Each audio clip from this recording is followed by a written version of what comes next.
We're going to talk about backswing and how this golf club moves from the position where it is behind the golf ball to the top of the golf swing, and how we get there, and the purpose of it, and what it's going to help us to do. I made it as simple as I could in the first summary video, where I talked about the golf swing itself is a rotational action, and the golf club works around the body as we rotate. And really, that is what it is. We want to rotate the body, and as we rotate the shoulders and the hips, that golf club is going to move up and around the body.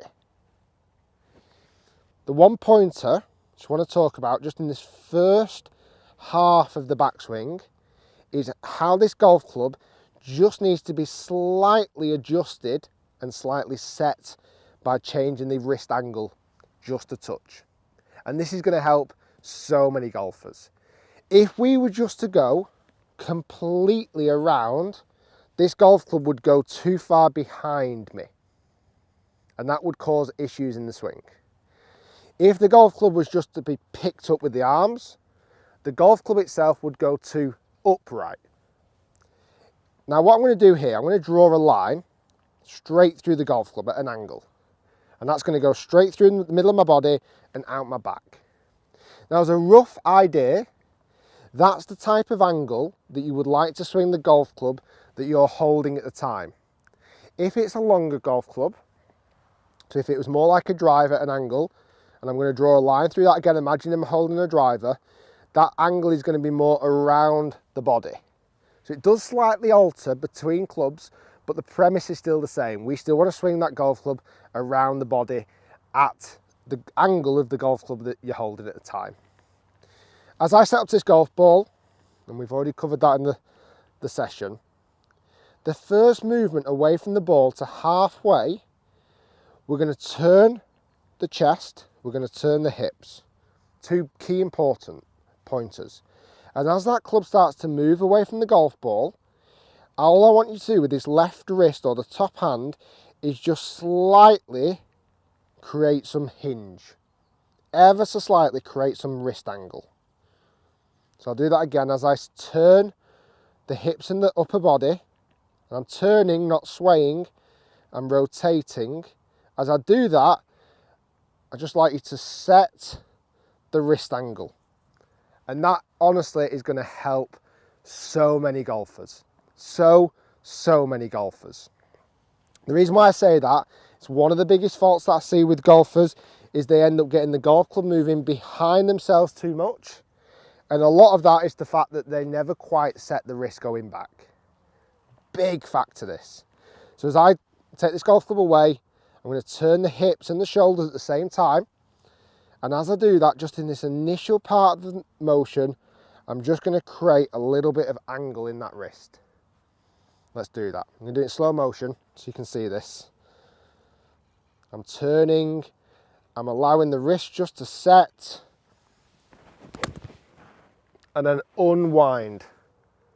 So we've done all the rotating, we've slightly set the wrist, and we rotate to whatever feels comfortable for you. Whatever rotation feels comfortable for you, that's your limit, that's where you get to. And that is so important for all different types of golfers.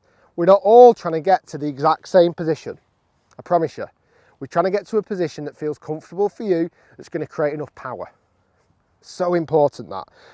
Now, if you find, as you're going back, that you're starting to move the body too far to one way, or you're starting to move the body too far the other way, that's going to cause issues. It's going to cause corrections in the golf swing. So this is an interesting idea. I'm just going to draw two lines up here for my feet. So it's almost like I'm in a cylinder. Where players go off is they keep their chest on the ball and turn this way. So if I drew a line down, my lead shoulder hasn't really moved much, okay? They think they've made a turn because their arms have moved. But in reality, they haven't really made a powerful backswing. All right, so especially with the driver, we need to get this chest really driving the backswing. So I feel like I'm glued here. All right, when I do my takeaway, this chest is driving it. All right, there's my takeaway. That is my takeaway. The takeaway is the chest driving it. All right, that way it helps me get into a powerful backswing where my back is fully facing the target and I have the best chance of giving the club time to accelerate, because when we don't turn, we keep our chest on the ball, the minute we start our downswing, we're already ahead of the ball, we're going to get deep. As soon as we transition into the downswing, we're already ahead of the ball. And look what it does to the club. It throws it out. It has no time to accelerate. And with the driver being the longer shaft in the bag, we need time to accelerate, which is why we need a big backswing. Now, I'm not asking you to come off the ball. I'm asking you to turn your chest as you take the club back. Okay, and I really feel like I'm loading into this hip. This is my stabilizer in the backswing, and I'm fully turned. Okay, so my lead shoulder's over my back foot. Right, that's a great indication that you've done it right. So I want you to hit it really far. So just be careful when you take the club back. Bring your chest along for the ride. All right, so I like to feel this chest to lead arm to chest connection as I take the club back. Really important. All right, so there's my takeaway. It's nice and wide, right? I'm not collapsing, and my chest isn't staying on the ball. Everything's working together so I can really get my back fully facing the target.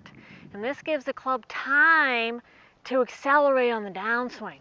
This is a long shaft, it needs time. So to give yourself enough time, allow the club enough time to accelerate on the downswing by making a full turn.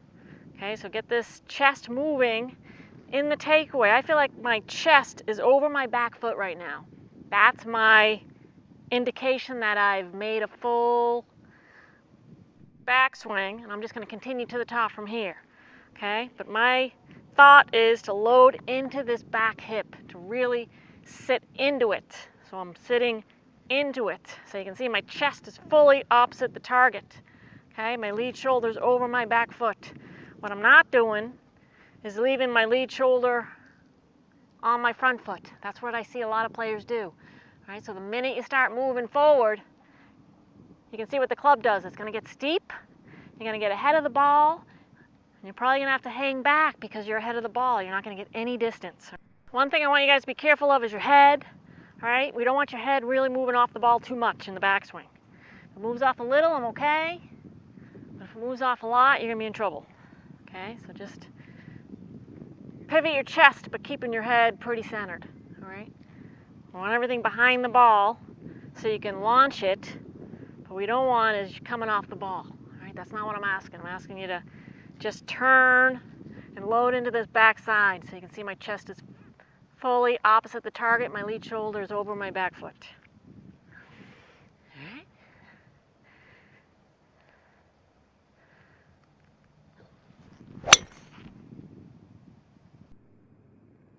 If you want more powers, let's make sure you're turning your chest in the backswing.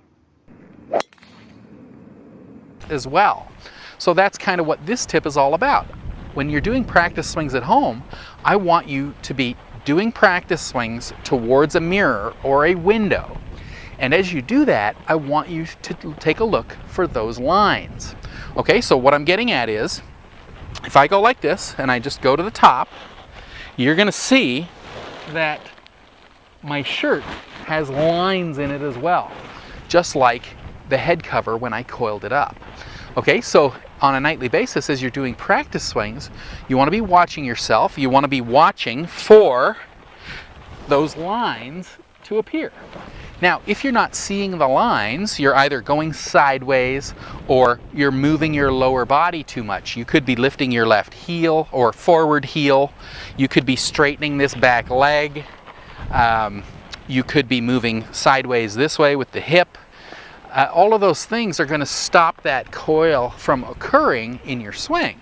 So if you recognize that your lines aren't in that circular pattern that I've just demonstrated, then you want to stabilize your lower body more.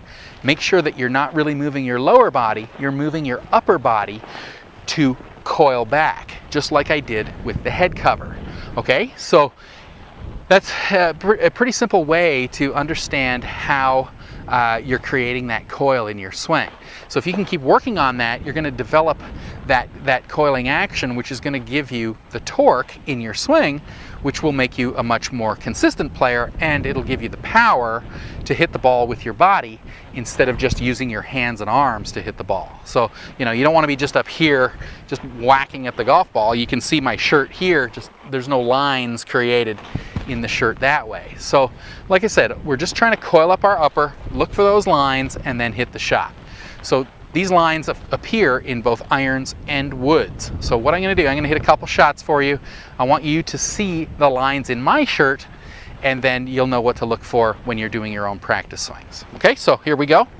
I'll hit a couple for you.